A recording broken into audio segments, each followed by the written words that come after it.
warning we may be on the verge of intergalactic war, saying, quote, the Bush administration has finally agreed to let the military build a forward base on the moon, which will put them in a better position to keep track of the comings and goings of visitors from space, and to shoot at them if they so decide. I was introduced to the late Dr. Wernher von Braun, in the U.S., the father of rocketry.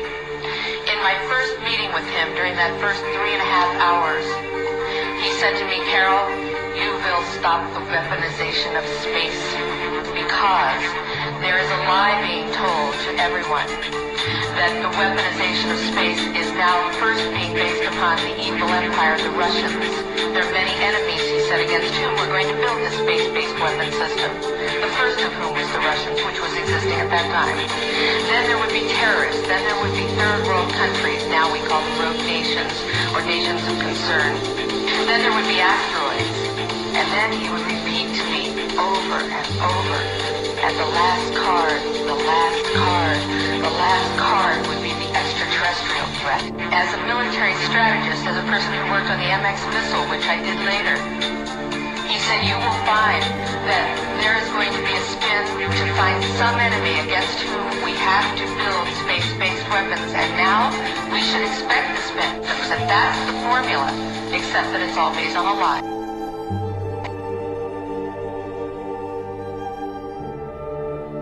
Pilots capturing on videotape what are said to be 11, count them 11, UFOs. The Mexican Air Force has released a video that some of you are going to find difficult to believe. A journalist says it shows images of UFOs tracking a Mexican military plane. So what's the truth about UFOs? The story of successive attempts to develop radically new forms of flight, conducted under the strictest secrecy, is inextricably bound up with our relationship with UFOs over the last 60 years.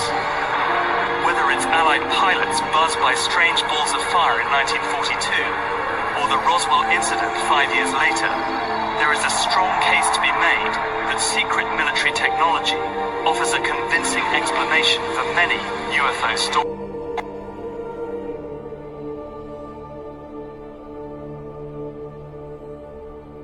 Pyramids of compartmentalization. That's why that's the New World Order symbol.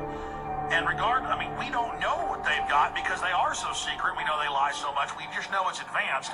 Mainline scientists say they're 30 years advanced. So Richard C. Hoagland, what I'm saying to you is, I'm entertaining what you're saying. I respect you. I think you're a great guy. My only issue is, like you said, dealing with what we know they could be up to.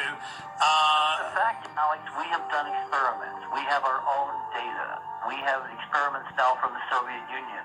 30, 40 years when the Iron Curtain came down, when glasnost finally prevailed, a huge amount of stuff was declassified from the KGB as well. And we now have put this data together. We not only know what the physics is, we know what it can do, we know what it's based on, we know how to make it work. We've seen in our own experiments ample evidence. We've seen experiments across the American landscape and even in Europe that vindicate various parts of this.